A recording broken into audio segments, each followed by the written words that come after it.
Blooming Valentine's Day Garden of Hearts. In this acrylic pour painting, I used Arctic White as a background and I topped it off with Rose Petal Pink.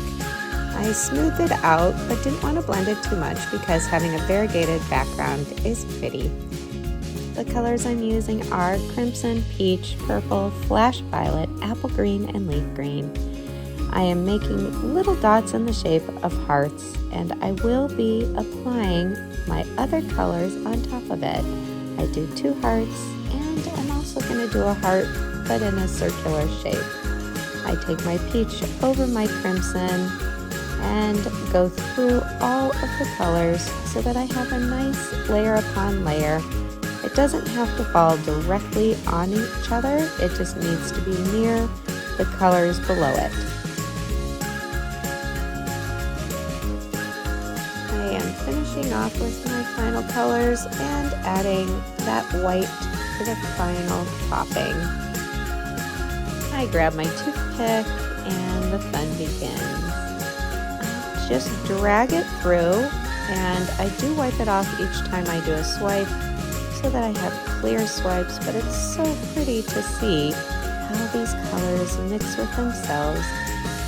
I'm satisfied with the way that these shapes look, and now I want to add my leaves for my garden of my hearts. I put down my apple green first and then my forest green on top of it. A little tip of white and drag it through. I like to go not only downward but upward to give it that little extra edge. And these are pretty little stems. I just want to give a hint of the green stem from above.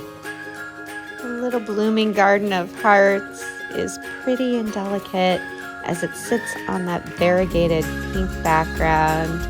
Thank you so much for joining me today as we paint a little Valentine's Day painting with acrylic pour paint, dragging our toothpick through to make beautiful little combinations in these hearts in this little garden.